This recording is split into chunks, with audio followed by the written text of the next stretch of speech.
Hello again, and for today I gotta start with an apology. Sorry I couldn't get anything out yesterday, but I was really sick and I sounded more like this. So I'm better. I think I'm gonna get right to work and right to cracking, and you're gonna get two videos today instead of one, so that'll probably be good for my algorithm. So let's get to it, shall we? So 2 days ago I talked about the favorite characters of Star Wars that I had, and if you love Star Wars, you would notice that a lot of them come from Star Wars Legends, and not a lot of them come from even the original 6 movies that were planned. And this is because Star Wars Legends preoccupied a lot of my time in between films, and I got to play around with my favorite characters from the movies as well as new characters that were made up just for the Legends universe. And as a result, I have this love of Star Wars Legends that almost eclipses the actual films themselves. But this is not totally about Star Wars Legends. As in the title saying, the failure of Disney Star Wars is a victory for Star Wars Legends. This is about what Star Wars Legends can do for those people who are so dissatisfied with the Disney Star Wars content. And as a result, we can push forward as Legends fans. And when The Rise of Skywalker hits, and if people are going to react to it the way most of us think they're going to react to it, that would be the time to push the Star Wars Legends content onto your friends, your coworkers, literally anybody who is like a normie about Star Wars, but has gone to see all 3 of those fucking quote-unquote Skywalker sequel trilogy movies. And so, I'm going to list off 3 reasons as to why they, that the Star Wars Legends content is better than the Disney Star Wars content. And the first one, of course, is that there's so much content in Star Wars Legends that it offsets the fact that there's so little content in Disney Star Wars. And of course, 4 years compared to like 30 is very different span of time. However, everything was thought out with Star Wars Legends. Everything was deliberate. Even killing off Chewbacca by crushing him on a moon during the Yuzhong Vong War arc was more deliberate than fucking forgetting that Chewbacca exists and letting him just be like this kind of prop rather than a character. And, you know, with this breadth of content, you also get new characters. You also get, you know, characters that are not adherent to some kind of agenda, like a V. Marathi from the Star Wars Galaxy's Edge experience. You will find this woman roaming around the park, according to a lot of people, and she is the archetypal woman of color social justice warrior. It just in looks alone.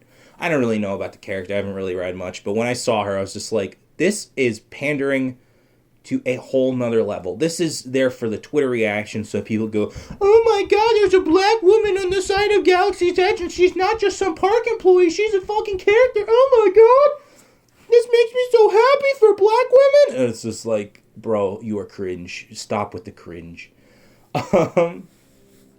So yeah, the breadth of content is something that really encapsulates the quality of Star Wars Legends. And to this day, it is easy to pick up books, kind of hard to pick up comics. If you have older consoles, you can run those games on the consoles. And if you're an Xbox 360 owner, a lot of those Xbox classic games can't run on your system. So if you buy the discs and you check the Wikipedia, chances are you'll be able to play those games on Xbox 360. Other than that, yeah, there's a lot of Star Wars Legends content for you to go out there and look into. But let's continue on with my second point, in that the Star Wars Legends universe allowed the characters to grow up. And not only grow up, but grow more complex.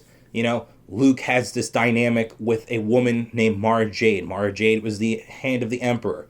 And, you know, even though they had their differences at first, they ended up growing to love each other. And then they get married. And that was like a whoa for everybody.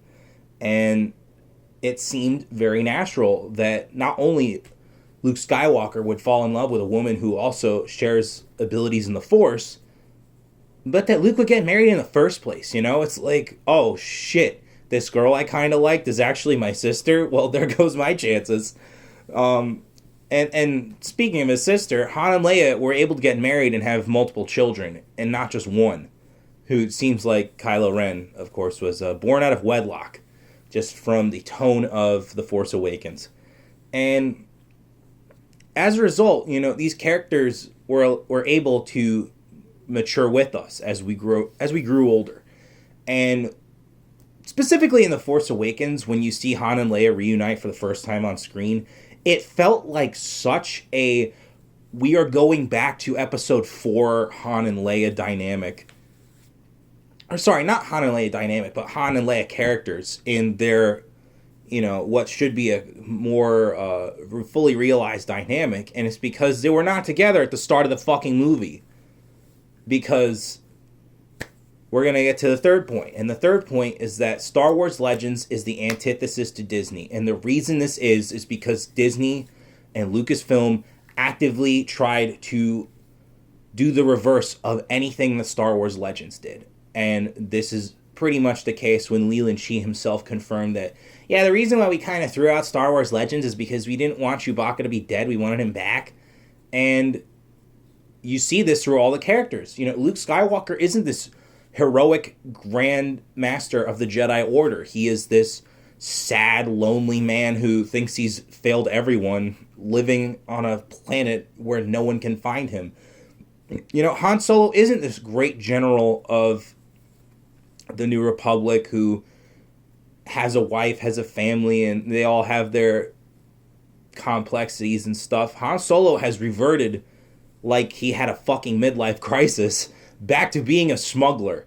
And it's really weird. And Princess Leia, I think, has the more, like, acceptable transition of New Republic politician and New Republic general. Like, yeah, at some point, Princess Leia is probably going to get fucking mad about, like, oh, what? Why can't we solve things diplomatically? Like, that seemed the most natural of the three of them. And it's because they didn't really change much. You know, Princess Leia was not the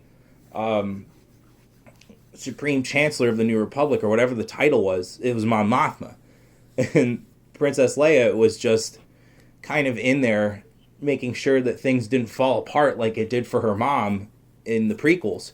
And, you know, the fact that these three characters haven't really grown in the Star Wars movies really says to me that, like, yeah, you guys clearly didn't understand Star Wars as a story of growth. That these characters grow over time. They do not have the same kind of, like reversals unless you really are good with the plotting. You can't do a reversal like that on Han Solo. You cannot fuck it up Luke Skywalker the way you did.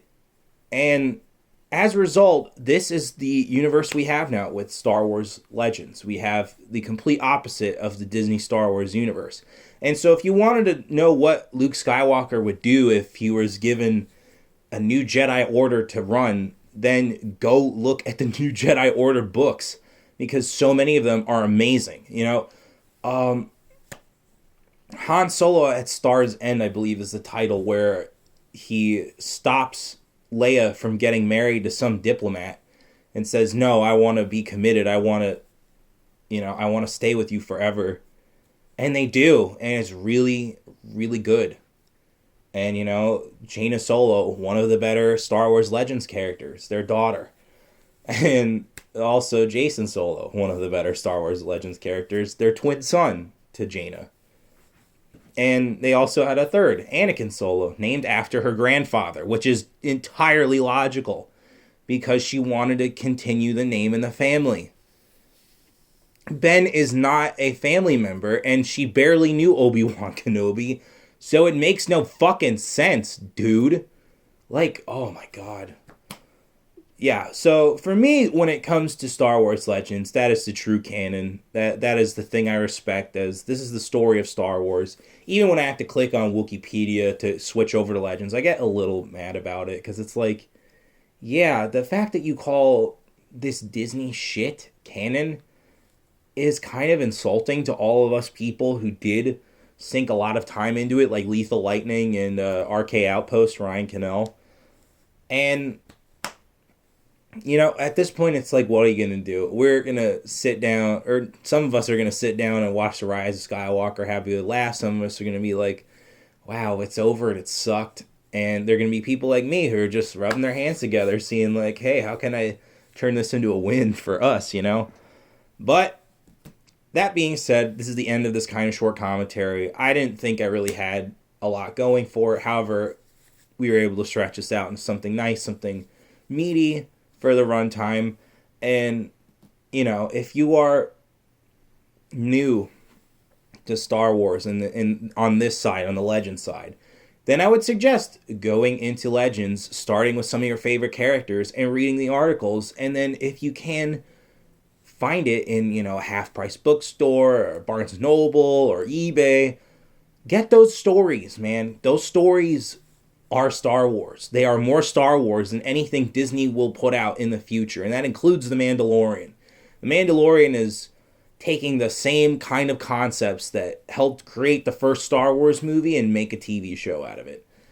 It definitely has the Star Wars aesthetic and the ethos, but it is not as Star Wars as some of this stuff that George Lucas even sanctioned. So, with that being said, to Disney, if you keep going against Star Wars Legends, well then you better tread lightly, because the fans are going to come after you.